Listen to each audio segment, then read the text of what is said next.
नमस्कार साथीहरू, यहाँहरूलाई हाम्रो युट्युब च्यानल ज्ञानबन्धुमा स्वागत छ।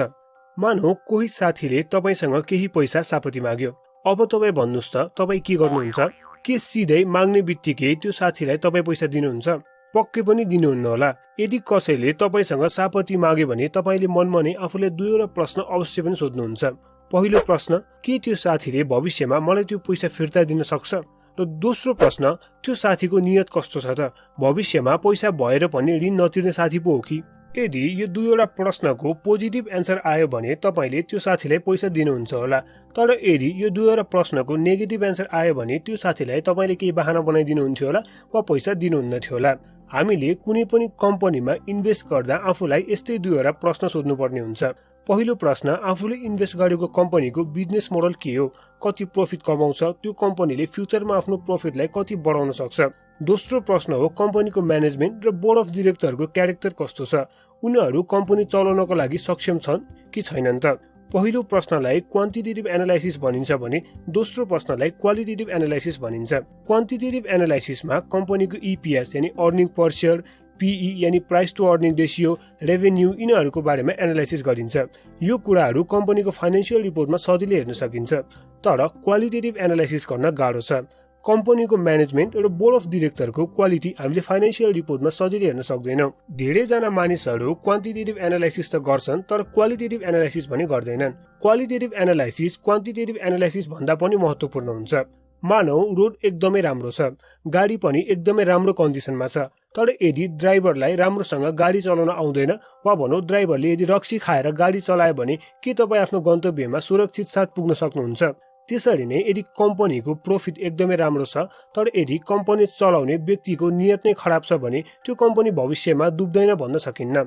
त्यसैले कुनै पनि कम्पनीको फन्डामेन्टल एनालाइसिस गर्दा हामीले सबैभन्दा पहिला त्यस कम्पनीको म्यानेजमेन्ट एनालाइसिस यानी क्वालिटेटिभ एनालाइसिस गर्नुपर्दछ। अनि मात्र profit, return on equity check गर्नुपर्दछ जस्तो हामीलाई लाग्छ। यही कारणले गर्दा यस फन्डामेन्टल एनालाइसिसको सिरिजमा सबैभन्दा पहिले हामीले म्यानेजमेन्ट एनालाइसिस लिएर हजुरहरूको सामु प्रस्तुत भएका छौँ।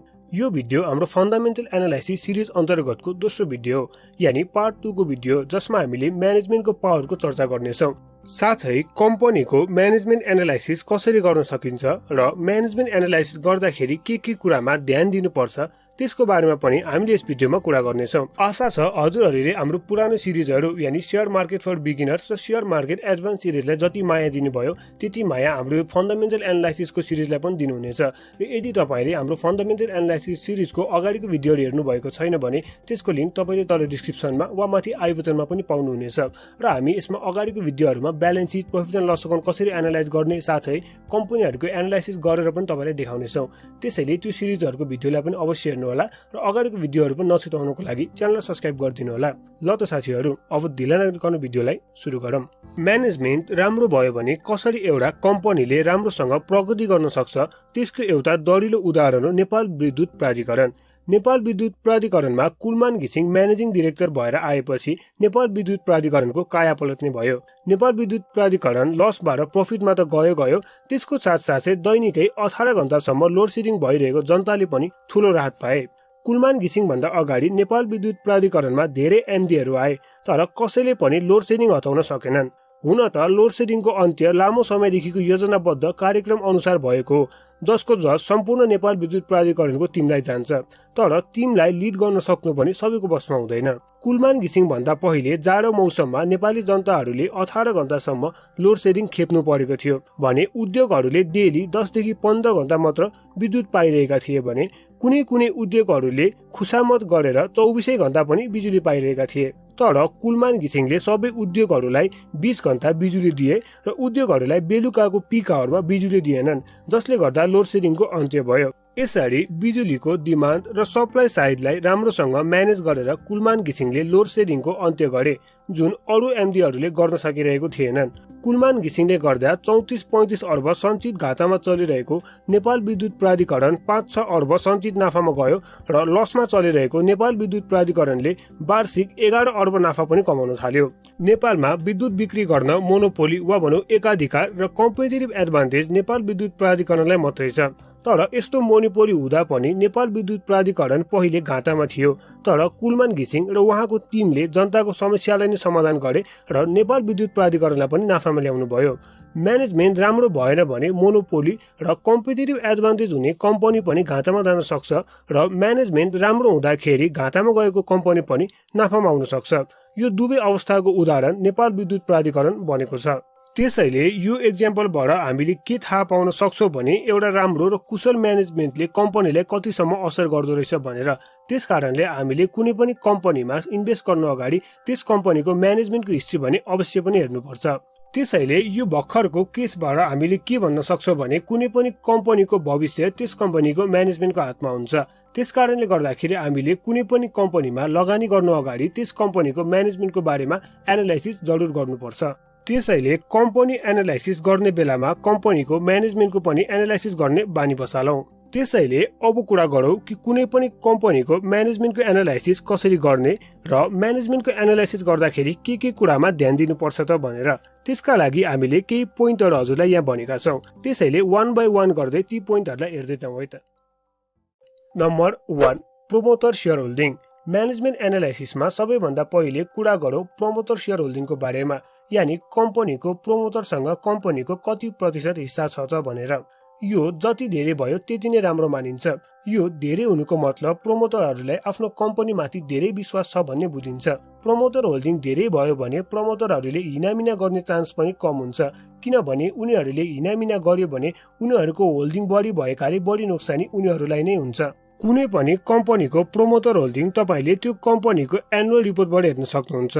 तपाईँले कुनै पनि कम्पनीको एनुअल रिपोर्ट त्यस कम्पनीको वेबसाइटबाट डाउनलोड गर्न सक्नुहुन्छ वा विभिन्न थर्ड पार्टी वेबसाइटहरू जस्तै शेयर संसार, नेपाली पैसा जस्तो वेबसाइटहरूबाट पनि कम्पनीको नाम सर्च गरेर गएर डाउनलोड गर्न सक्नुहुन्छ।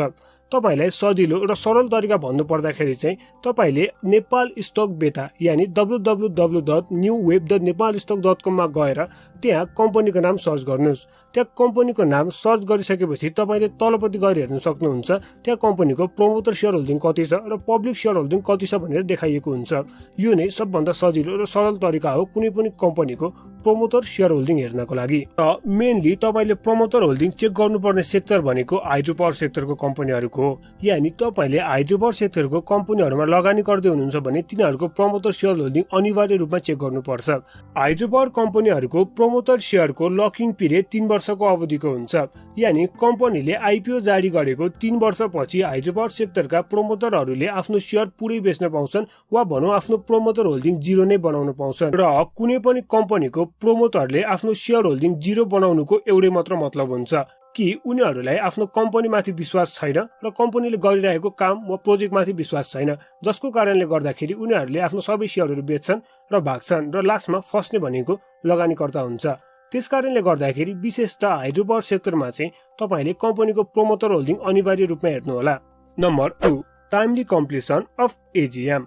कम्पनीहरूले वर्षभरिमा के काम गर्यो, कति नाफा कमायो, कम्पनीको फ्युचर प्लान के छ भनेर आफ्नो शेयर होल्डरलाई भन्नु पर्दछ, जसको लागि कम्पनीले वर्षमा एक पटक शेयर होल्डर र बोर्ड अफ डिरेक्टर बीच छलफल गर्नको लागि मिटिङ राख्नु पर्दछ र त्यही मिटिङलाई नै एजिएम भनिन्छ, यानी एनुअल जेनरल मिटिङ र नेपाली भाषामा यसलाई वार्षिक साधारण सभा भनेर भनिन्छ। यो एजिएम कम्पनीले नियम अनुसार हरेक वर्षको पुसभित्र गरिसक्नुपर्छ, यानी हरेक आर्थिक वर्ष सकिएको 6 महिनाभित्र गरिसक्नुपर्छ र हाम्रो नेपालमा आर्थिक वर्ष असारको 31 गते सकिन्छ र साउनको 1 गतेदेखि सुरु हुन्छ, जसको मतलब पौषभन्दा अगाडि कम्पनीहरूले आफ्नो एजिएम गरिसक्नुपर्छ। यदि कम्पनीहरूले पुसभित्र एजिएम गरेनन् भने त्यस कम्पनीको म्यानेजमेन्टले केही कुरा लुकाउन पनि खोजेको हुन सक्छ। त्यसैले म्यानेजमेन्ट एनालाइसिस गर्दाखेरि हामीले कम्पनीले समयमा एजिएम गरेको छ कि छैन भनेर हेर्नु पर्दछ। Number 3, timely publishing of quarterly report and annual reports. साउनदेखि असोज महिनालाई फर्स्ट क्वार्टर भनिन्छ, कार्तिकदेखि पौष महिनालाई सेकेन्ड क्वार्टर भनिन्छ, माघदेखि चैत्रको महिनालाई थर्ड क्वार्टर भनिन्छ भने वैशाखदेखि असारसम्मको महिनालाई फोर्थ क्वार्टर भनिन्छ। यानी कम्पनीले हरेक 3 महिनामा पब्लिस गर्ने रिपोर्टलाई क्वार्टरली रिपोर्ट भनिन्छ भने हरेक 1 वर्षमा पब्लिस गर्ने रिपोर्टलाई एनुअल रिपोर्ट भनेर भनिन्छ। प्रत्येक क्वार्टर समाप्त भएको 1 महिनाभित्र कम्पनीले आफ्नो क्वार्टरली रिपोर्ट पब्लिस गर्छ। क्वार्टरली रिपोर्टमा कम्पनीले आफ्नो balance sheet, profit and loss account र फाइनेन्सियल रेसियोजहरू पब्लिस गर्नु पर्दछ। यी रिपोर्टहरूको आधारमा इन्भेस्टरहरूले आफ्नो लगानी रणनीति बनाउँछन्। त्यस्तै गरेर गत आर्थिक वर्षको व्यवसाय सञ्चालनको अवस्था, वित्तीय स्थिति र भावी सम्भावनाहरूलाई समेटेर शेयर धनीहरूको लागि हरेक वर्ष कम्पनीले प्रकाशन गर्ने रिपोर्ट नै एनुअल रिपोर्ट हो। कम्पनीले आफ्नो क्वार्टरली र एनुअल रिपोर्ट पब्लिस नगर्नु भनेको कम्पनीमा कर्पोरेट गभर्नेन्स नभएको भन्ने बुझिन्छ र यस्ता कम्पनीहरूको शेयर जति नै रिटर्न आए पनि वा शेयर मूल्य जति नै बढे पनि यस्तो कम्पनीबाट पढे रहनु उचित हुन्छ जस्तो हामीलाई लाग्छ। र यसको जल्दो बल्दो उदाहरण भनेको खानी खोला हाइड्रो पावर कम्पनी हो। यसले 1.5 वर्षदेखि आफ्नो एनुअल रिपोर्ट र क्वार्टरली रिपोर्ट पब्लिस नगरेको भएर सेबन यानि धितोपत्र बोर्डले यसको शेयर कारोबार रोक्का गरेर राखेको छ। त्यसकारणले गर्दाखेरि हामीले जहिले पनि लगानी गर्नको लागि कम्पनी चुज गर्दाखेरि हामीले कम्पनीले क्वार्टरली रिपोर्ट र एनुअल रिपोर्ट कतिको निकालेको छ वा रेगुलर छ कि छैन त्यो भने अवश्य पनि हेर्नुपर्छ। Number 4, capital allocation. सबै कम्पनीहरूसँग क्यापिटल यानि पुँजी वा भनौँ पैसा कम नै हुन्छ। त्यसैले कम्पनीको म्यानेजमेन्टको सबैभन्दा ठुलो रेस्पोन्सिबिलिटी यही हो कि आफूसँग भएको लिमिटेड क्यापिटललाई राम्रोसँग युज गरेर बढीभन्दा बढी प्रफिट कमाउनु हो। मानौ दुईटा कम्पनी छ, कम्पनी ए र कम्पनी बी। कम्पनी ए ले पनि वर्षको 1 अर्ब रुपियाँ कमाउँछ र कम्पनी बी ले पनि वर्षको 1 अर्ब रुपियाँ नै कमाउँछ। तर कम्पनी ए को क्यापिटल 5 अर्बको छ र कम्पनी बी को क्यापिटल 10 अर्बको छ भने कम्पनी बी भन्दा कम्पनी ए धेरै गुणाले राम्रो हो। किनभने कम्पनी ए ले थोरै एसेट वा भनौँ थोरै सम्पत्तिले नै धेरै रिटर्न कमाइरहेको छ कम्पनी बी को तुलनामा। वा यसलाई यसरी भनौँ कि कम्पनी ए को return on asset company B को भन्दा धेरै छ। त्यसैले हामीले कुनै पनि कम्पनीमा इन्भेस्ट गर्नु अघि त्यस कम्पनीको रिटर्न अन एसेट र रिटर्न अन इक्विटी चेक गर्नु पर्दछ, जुन तपाईले त्यो कम्पनीहरूको एनुअल रिपोर्ट र क्वार्टरली रिपोर्टमा सजिलैसँग पाउन सक्नुहुनेछ। क्यापिटल धेरै भएका कम्पनीहरूको नाफा पनि धेरै देखिने भएकाले नाफाको आधारमा मात्र हामीले लगानी गर्दा हामी गलत हुन सक्छौँ। हामीले त्यस्तो कम्पनीमा इन्भेस्ट गर्नुपर्छ जुन कम्पनीको म्यानेजमेन्टले कम क्यापिटल युज गरेर बढी नाफा कमाउन सकुन्। यसको लागि रिटर्न अन इक्विटी र return on asset best indicator हुन्। जेनरली रिटर्न अन इक्विटी 20% भन्दा बढी र रिटर्न अन एसेट 25% भन्दा बढी हुनुलाई आइडियल मानिन्छ। अब यो रिटर्न अन इक्विटी र रिटर्न अन एसेट के हो त्यसको थोरै धेरै तपाईलाई आइडिया भइसक्यो होला र यसको बारेमा डिटेलमा म अर्को भिडियोमा बनाउने छु, किनभने यो भिडियोमा तपाईलाई यसको बारेमा डिटेलली बनाउँदाखेरि यो भिडियो एकदमै लामो हुन जाने भएकाले म तपाईलाई फर्मुला सहित डिटेलमा नेक्स्ट भिडियोमा बनाएर भन्नेछु। Number 5, non performing loan only for banks. Non performing लोनले ब्याङ्कहरूको म्यानेजमेन्ट टिमको कार्यदक्षताको बारेमा भन्दछ। नन परफर्मिङ लोनलाई सामान्य भाषामा भन्नुपर्दा ब्याङ्कहरूले प्रदान गरेको कुल कर्जामा यानि कुल लोनमा कति कर्जालाई ब्याङ्कले उठाउन सकेन त्यसलाई नन परफर्मिङ लोन भनिन्छ। अब यो त सबैलाई थाहा छ कि ब्याङ्कले कमाउने भनेको कस्टमरहरूलाई दिएको लोनको ब्याजबाट नै हो। मानिलियो ब्याङ्कले आफ्नो कस्टमरहरूलाई 1 अर्ब बराबरको लोन दिएको थियो अरे र त्यो लोनमा ब्याङ्कले 1 करोड जति उठाउन सकेन भने अब ब्याङ्कको नन परफर्मिङ लोन जसलाई हामी खराब कर्जा पनि भन्छौँ त्यो 1% हुन्छ। अझै सिम्पल भाषामा बुझाउनु पर्दा मानिलियो ब्याङ्कले वा भनौँ तपाईले कसैलाई 100 रुपियाँको ऋण दिनुभयो वा सापत्ती दिनुभयो तर उसले तपाईलाई रिटर्न गर्दा 79 रुपियाँ मात्र दियो भने अब त्यो 1 रुपियाँ भनेको तपाईको खराब कर्जा भयो र त्यसैलाई नन परफर्मिङ लोन भनेर भनिन्छ। नन परफर्मिङ लोन यानि एनपीएल बढी हुनुको मतलब ब्याङ्कको म्यानेजमेन्टले आफ्नो काम राम्रोसँग गर्न सकिरहेको छैन भन्ने बुझिन्छ। नन परफर्मिङ लोन 5% भन्दा बढी भएमा त्यस्ता ब्याङ्क तथा वित्तीय संस्थालाई राम्रो मानिन्न र यस्तो संस्थाको शेयरमा लगानी गर्नु तथा आफ्नो पैसा यस्तो ब्याङ्कमा डिपोजिट गर्नु दुवै गलत हो। नन परफर्मिङ लोन 1% भन्दा कम राख्नु ब्याङ्कको म्यानेजमेन्टको मेन रेस्पोन्सिबिलिटी हो। त्यसैले ब्याङ्क तथा वित्तीय संस्थाको म्यानेजमेन्ट एनालाइसिस गर्दाखेरि नन परफर्मिङ लोन 1% भन्दा कम भएको ब्याङ्क तथा वित्तीय संस्था चुज गर्नुपर्दछ। यसको लागि तपाईले www.शेयरसंसार भन्ने वेबसाइटमा जानुपर्नेछ। शेयर संसारको वेबसाइटमा गएर तपाईले माथि गएर कम्पनीको नेम सर्च गरेर कम्पनीको रिपोर्ट तपाईले हेर्न सक्नुहुनेछ। जस्तै मैले अहिलेको लागि एनएससी ब्याङ्क भनेर सर्च गरेँ र तपाईले तल स्क्रोल गर्नुहोस्। तल तपाईले त्यहाँ फाइनान्शियल रिपोर्ट सेक्सन देख्न सक्नुहुन्छ। फाइनान्शियल रिपोर्ट सेक्सनमा तपाईले कम्पनीका विगतको रिपोर्टहरू सबै यहाँ हुनेछ। अहिलेको लागि मैले तपाईलाई कम्पनीको थर्ड क्वार्टरको रिपोर्ट देखाएँ र तपाईले यहाँनिर अलिकति तल आएर तपाईले यहाँ कम्पनीको थर्ड क्वार्टरको रिपोर्ट देख्न सक्नुहुन्छ।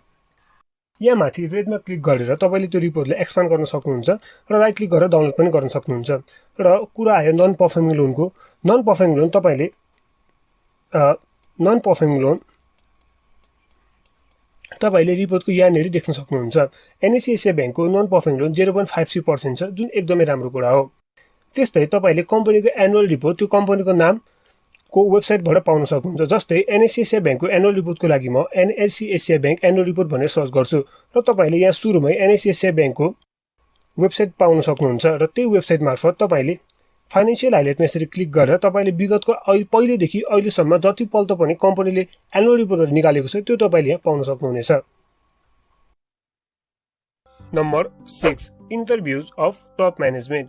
कुनै पनि कम्पनीको फ्युचर प्लान, टप म्यानेजमेन्ट टिमको नैतिकता, कार्यदक्षता, भिजन आदि थाहा पाउने सबैभन्दा उत्तम स्रोत उनीहरूको इन्टरभ्यु हेर्नु हो। तर टप म्यानेजमेन्टको व्यक्तिहरू राम्रो सेल्सम्यान पनि हुन्छन्। उनीहरूको इन्टरभ्यु हेर्दा त्यो कम्पनी धेरै राम्रो हो र त्यस कम्पनीमा इन्भेस्ट गरौँ जस्तो बनाइदिन्छन्।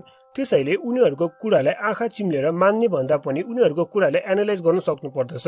उनीहरूको प्लान कतिको प्र्याक्टिकल छ त्यो नि हेर्नु पर्दछ र सबैभन्दा राम्रो कुरा कम्पनी चलाउन पाउँदा कतिको खुसी, मोटिभेटेड र अप्टिमिस्टिक उनीहरू छन् त्यो चाहिँ एनालाइज गर्न हामीले भुल्नु हुँदैन। त्यसैले आजैबाट एक-एकवटा भए पनि दिनको इन्टरभ्यु हेर्ने बानी बसाल्नुहोस्। इन्टरभ्यु हेर्न गाह्रो पनि छैन र तपाईले युट्युबमा फालाफाल प्रशस्त पाउनुहुन्छ।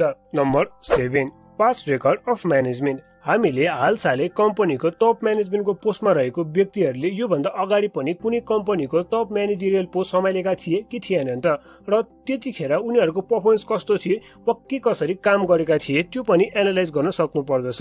उदाहरणको लागि ग्लोबल आइएमए ब्याङ्कको चेयरम्यान मिस्टर चन्द्र ढकाल हुनुहुन्छ। उहाँले अरू कम्पनीहरू पनि चलाउनु भएको छ, जस्तै आइएमए रेमिटेन्स जुन उहाँले राम्रोसँग सञ्चालन गर्नुभएको थियो।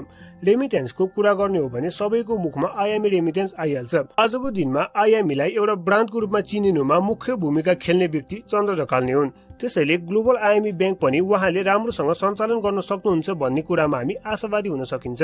साथीहरू, अब हामी भिडियोको लास्टतिर आइसकेका छौँ, त्यसैले अब कुरा गरौँ हामी हाम्रो लास्ट पोइन्टको बारेमा।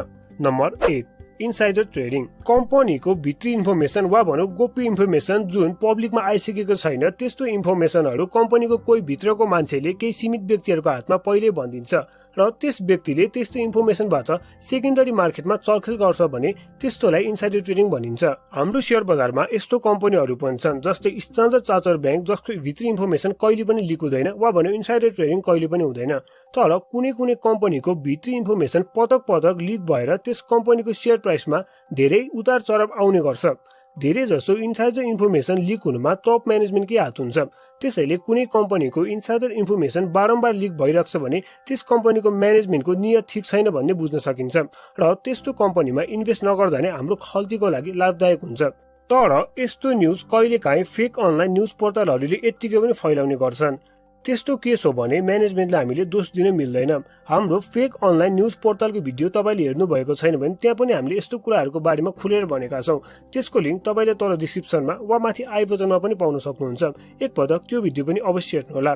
इनसाइडर इन्फर्मेसन कम्पनीको म्यानेजमेन्टले लिक गरेको हो कि फेक अनलाइन न्युज पोर्टलले गरेको त्यो एनालाइसिस गर्ने काम चाहिँ हाम्रै हो।